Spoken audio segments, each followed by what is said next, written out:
Welcome to Dare a New Belief, a place to discover what is possible for your life after the loss of a loved one, and where you will find inspiration, insight, support, and love, and hopefully a bit of laughter to help you through your day. Now, here's your host, Nada Hogan. Welcome to Dare a New Belief, where you will find light and life, love and joy, healing, faith, and hope. A place where you get to believe in what is possible for your life. And today on part 2, I have the great honor to be back with Blair Shackle. If you missed part 1, you will want to go back to listen to part 1 and catch up with what we're talking about today. But in the meantime, Blair is a digital manager and an intuitive coach for wellness practitioners, coaches, creatives, and holistic small businesses. Blair helps clients create consistent content, align with their digital strategy, and increase their ease online and off.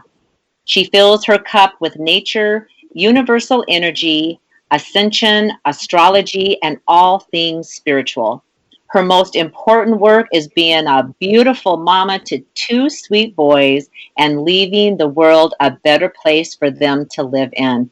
Welcome, Blair. I'm so grateful you're here. Thank you, Nada. I am so happy to be here too. Yeah, good. I'm glad because I love this and I love you. So I love you. I'm glad you do. I'm glad you do. In the first episode, we had talked about a journey that you went through. You had a miscarriage 7 to 8 years ago, and then you became pregnant with your first full-term pregnancy. And we're going to pick it up from there because during this first full-term pregnancy, you had some mental agitation, some mental restlessness, and it kind of led into, I don't know if that was the leading factor of it, but anyways, this pregnancy was a difficult pregnancy. So even though you felt wonderful, and I mean, being pregnant, you felt wonderful. And I guess this is where I need you to clarify that. Was it just after delivery of River, or was it even before the delivery of River that you were getting an inkling that something is happening here that's bigger than what it feels like I can manage myself? It was only, I would say, 36 hours before I had River, I started to feel that inkling. Wow. Yeah. Yes. So I made it through the whole pregnancy feeling seriously pretty amazing. And then it was when my labor started, I was like, I don't know if this is going to go the way that I expect it to. Yeah. Okay. Okay. Now, and you were at a hospital. You were not. Were you doing a water birth, or were you at a hospital like full on? So I was with a midwife group who did deliver at a hospital. So that was, a choice that I made with my husband. But I did intend to have a water birth because I just thought, hey, that seems better than laying on your back and doing it, right? Right. But I did not end up having a water birth. It was quite a journey for River to come earthside. I actually ended up going into labor right at midnight on my 30th birthday. Wow. My water broke, and he is just a stubborn little lad, and he did not come out for another 42 hours or so. So wow. It was kind of like one of those things where, having a full-term birth for the first time, I thought, oh, my water broke. Here he's going to come any minute, not any minute, but he'll come soon. Yeah. And it took quite a bit of effort to encourage my body to relax and allow him to come through me, because I think I all of a sudden just seized up in tension thinking, okay, I had this miscarriage. I never really acknowledged the fact that I was pregnant with that miscarriage, which to me seems crazy. Now I'm full-term pregnant, giving birth in a matter of hours, minutes, whatever. Ended up being days. And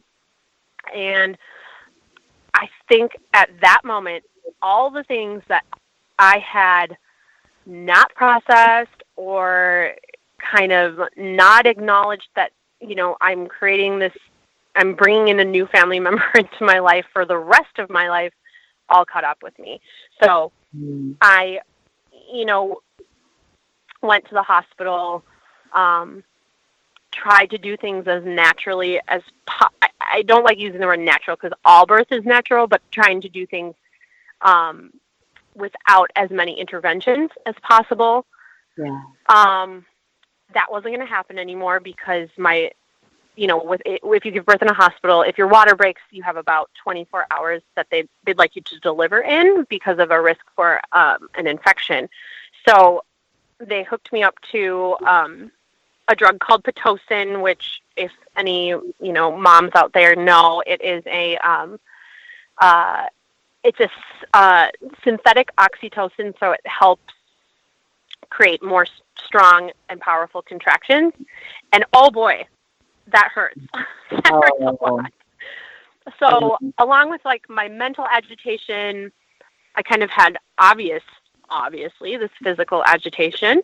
I also had a midwife that said something that has stuck with me. And I was like, ooh, it was kind of scary. So she said, because she saw that I was very upset that I had to have Pitocin and I didn't want to be hooked up to, lines of drugs and, you want to kind of have like the reign of the world when you're in labor. You don't want to be hooked up to anything. Right. And I started crying. And she said, if you don't turn this around right now, I've seen women really, like, I don't remember exactly what she said, but really mess up their postpartum experience. And I was like, oh. And I was like, oh my gosh. And it wasn't very loving, but it was like, I'm a first-time mom, first-time mom, and I don't know what to expect. I myself am already afraid of hospitals anyway. Yeah. I kind of have white coat syndrome, and so I was very nervous. And at that point in my life, I didn't know how to turn it around. I didn't know anything but feeling tension in that moment and sadness. So, I still let myself, grieve that loss of my birth plan. And I just was upset. And I think that comment also just made everything a little bit more confusing. Right. So it was hard. That was a really hard thing to hear. Wow. Yeah. No kidding. That's crazy. Right? Yeah.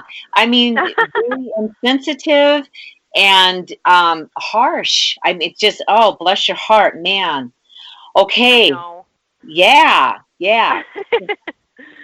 So you end up going, so you're in labor, you have this medication, but nothing is happening yet. So what's happening now after? Yes, right. So, and I also was grieving because once you're on Pitocin, or I don't remember if it's once you're on Pitocin, but the Pitocin caused me to get an epidural, obviously, because I was in excruciating pain. So I got an epidural, which means if you have an epidural, no water birth for you. So, because obviously you can't feel anything from the waist down. Right. So I was very upset about that too. And it just was like, it was just so in my face, like that nothing was going to go the way that I expected it. Yeah. That just planted a seed in me. Like that just like, some seeds you plant are just not what you want, Yeah. So after I had the epidural, I felt a lot better. Mind you, I've been up for probably almost 2 days now without any sleep. That's also a factor, too. And I end up getting actually a really cool thing. They had some energy workers at the hospital I was at, so I got some like Reiki done, which felt really, really good. Helped me relax a little bit. Yeah. And then my son, everything was going great, and the whole, like the rest after I had my epidural and that energy work, everything was going much, much better. And I delivered my son perfectly healthy at around probably 7:30 that night. So that went well. I had my meditation music on and my turquoise necklace and all this good stuff. So I felt like I still had a part of myself there. Yeah. and which is good. Yeah. And he was born, and one of the first things that they said after he was born is that, oh, he's really small. And I was like, I don't know what that means. I've never had a baby before. He was 6 pounds. That's a normal sized baby, right? Yeah. I know we're kind of used to having babies now that are like bigger, but I somehow create small babies. And like some of the doctors would be like, they would ask me, they'd be like, did you smoke during your pregnancy? And I was like, no, I didn't smoke during my pregnancy, because they think they're trying to look for a cause of why he was small, even though there was absolutely nothing physically or emotionally wrong with him. Right. So, wow. Oh right. And so it's like, and that's what I just like get so frustrated with, is because I feel like, and this is not true for every hospital, but sometimes under that type of medical care, they're looking for issues where there aren't issues that are actually happening, because River was eating well, he was sleeping well, going to the bathroom, checking off all the newborn boxes. So that doesn't feel very comforting when you've just given up your body for the last 48 hours to try and bring someone into the world. Right. And then we stayed one night in the hospital. No, we stayed 2 nights. And I ended up, my mind was just racing, and I was not able to sleep those 2 nights. So if you're keeping track, that's 4 nights that I didn't sleep. And I'm not, no, it's not good. And I'm not being dramatic where like, oh, I dozed off for an hour or I dozed off for 45 minutes. Like, I did not sleep. Like, there was no sleeping. And so I just was so mental. Like, I was just so in my head, and I couldn't get, like, the thoughts of, like, is my baby okay? Am I already a bad mom because he's so little? People are telling me this. You're so open and vulnerable after you have a baby. And I think people need to be more mindful of what you say to these amazing, strong women that are giving birth to these children. Yeah. So stop me if you have any questions, but I can keep going if you'd like. Yeah, no, you're good. I'm just kind of amazed. It's like, wow, unbelievable. It's just so cold and mechanical and And I'm wondering, what were they thinking that you're not sleeping? Was anybody concerned about that? Like, we need to get this mom to rest. That's so true, because I think it's twofold. First, I thought because everything I read, I'm not supposed to be sleeping. I'm not supposed to. So I didn't bring it up to any of the nurses. I wasn't complaining about it. I was like, oh, well, this is normal. Everyone tells you you're not supposed to sleep, but of course you're supposed to sleep, but it's not maybe the best sleep of your life. Right. And then they didn't, I mean, how like the nurses come in every like 2 hours to check on you anyway during the night. So it's like, how do they expect you to get any real rest? Right. So yeah, I mean, we ended up packing our bags, going home. And in the hospital too, some people were even making fun of his name, which I thought was very inappropriate. Not everyone. Yeah, and that hurts your feelings as a mom. And so it's like the hospital personnel. A bunch of nurses that, because nurses change shifts, like they would come through and be like, "Oh, River, is that his real name?" And I'm like, yeah, it's his real name." And they're like, "That's funny." Goodness. And I was like, and you know what? Everyone gets their own opinion, but maybe not in the 48 hours after you have a baby. Dear Lord, absolutely not. And you can have your opinion. You don't have to voice it to anybody. That's right. You're right. And I know it's not so anyway, we left the hospital, obviously feeling shell-shocked, not sleeping. My husband was sleeping, so that's good. Yeah. They always can sleep, right? Yeah. Yes. So we get home, and I'm still not sleeping. Like, I was like, "Oh, I'll go home. I know what I need. I need my bed. I need my own space." But there had been so much trauma, like from the birth plan not going the way I wanted it to kind of just weird comments and everything. Like, there's too much trauma that I was carrying with me. Yeah. I didn't sleep for a total of 9 nights. Oh my God. I ended up the night of the 8th night something, the 9th. It's kind of a blur, to be honest, still. Yeah. Very scarily, my family, my mom was there and my husband.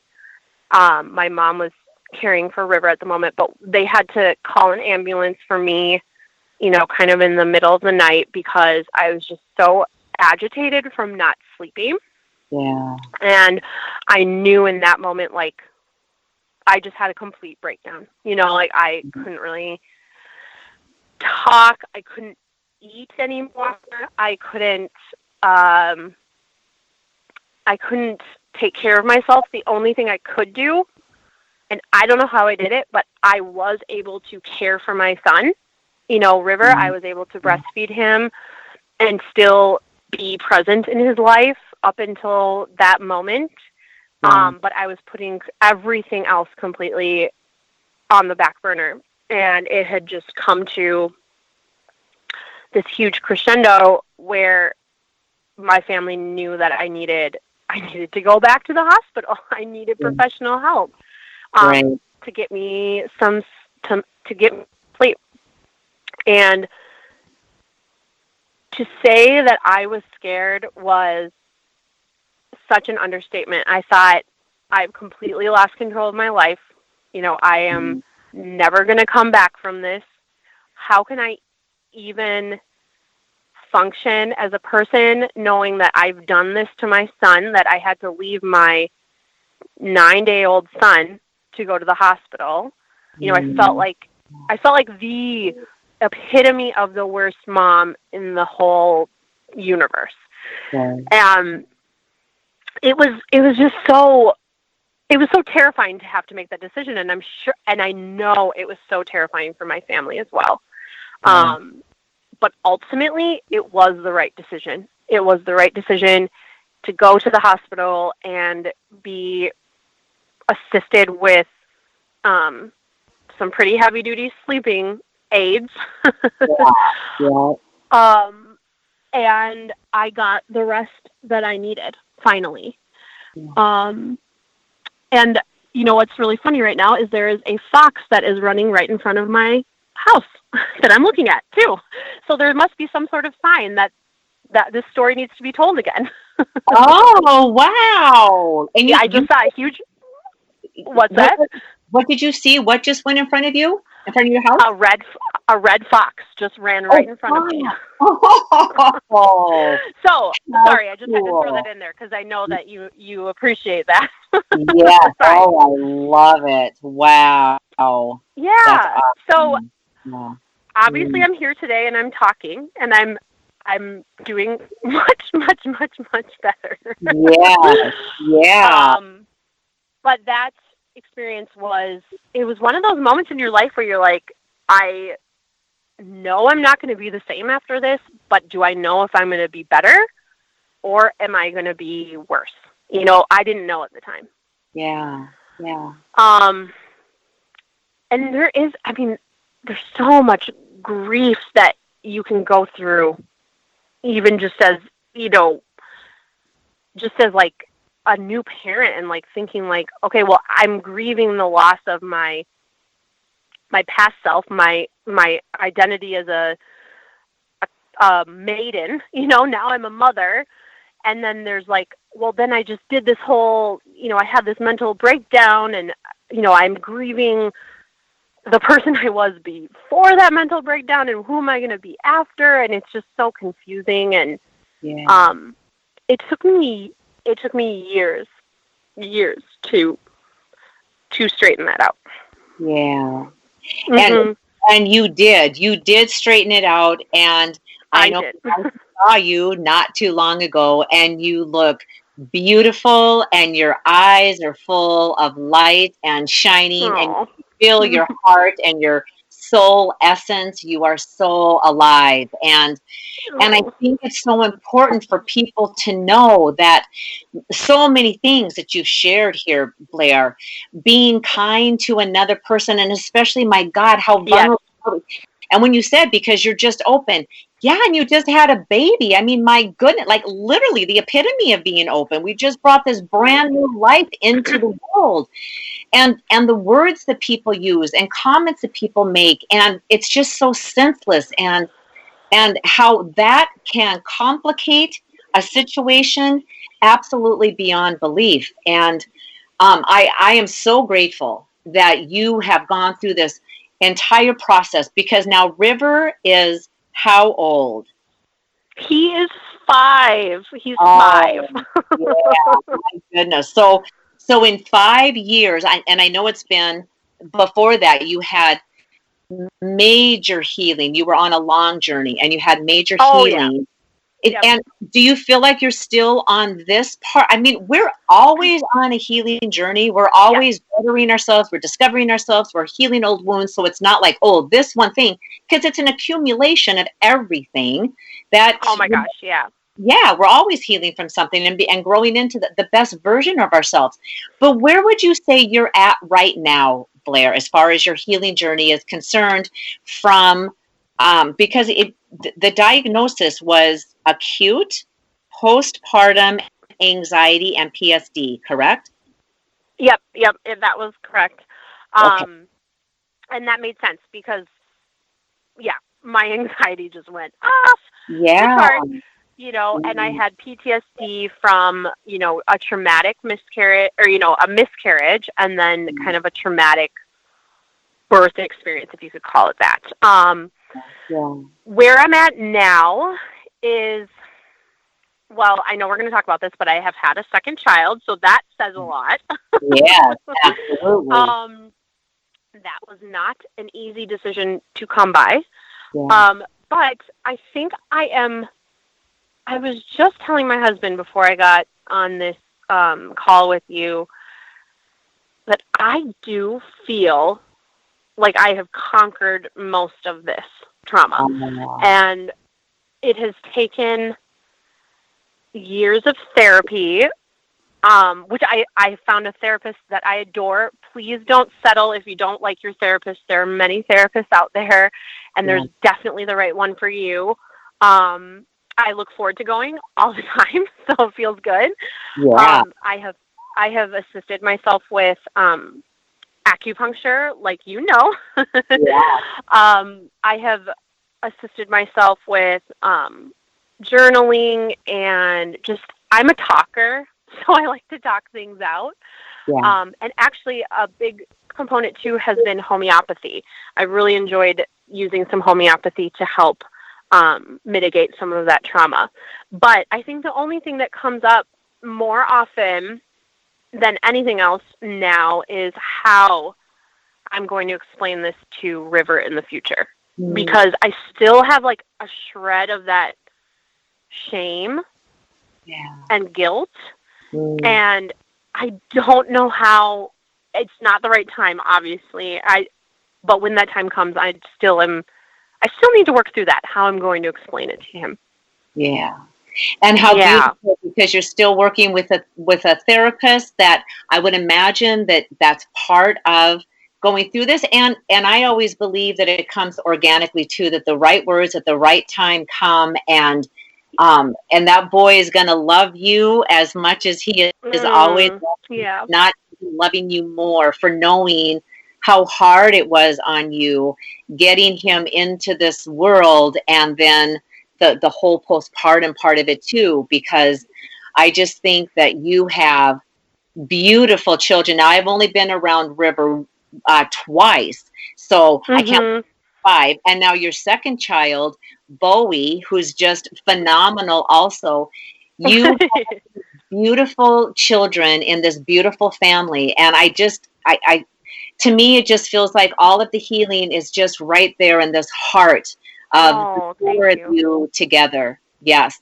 And, I hate this because we're completely out of time here, Blair, and I have to completely wrap this up. So we're going to have to do this one more time. But I want the listeners to know for sure that no matter how scary it is, no matter, right, because it was traumatic for you. It was horribly traumatic for you. But do not give up. You keep searching out help and get the support behind you to get you to where you are right now, beautiful Blair Shackle, living this beautiful babies. Yeah. Yeah. So, thank you.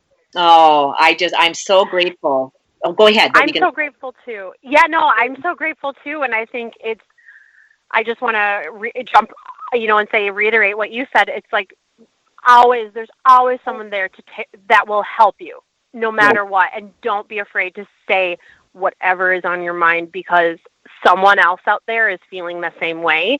And if you release those like energetic ties to how you're feeling and ask for help, the universe will catch you and support you. So please, please, please don't give up. Absolutely. Absolutely. And from somebody who knows, who has been on one side and out on the other side, and completely different life. And I honor you. I honor your story. I honor where you've been. And thank you so very much. Thank you so much for having me on. Oh my gosh, it's been my honor. And I want all of the listeners to know the easiest way to connect with Blair, if you want to talk about Blair's journey or any of her marketing, the easiest way to connect with Blair is how? Please head over to my website. It is blairshackle.com. Perfect. And that information will be in the show notes. So don't worry if you weren't able to write that down. It will be in the show notes. And I can attest to Blair's beauty. So thank you so much, Blair. And thank you. Yes. And please know that there is always help available. And you can come out of this better than ever. And Blair's living example. So love you so much. Thank you. Amen. I love you too. Okay. Bye-bye for now. Thank you for spending time with us today. Please go to nadahogan.com for show notes and other information you can use right away. If you like what you heard here, please subscribe to our show, and don't forget to rate and review right there on Apple Podcasts, Stitcher, Google Play, or wherever you get your shows. And don't forget to tell your friends about it. We'll see you next week.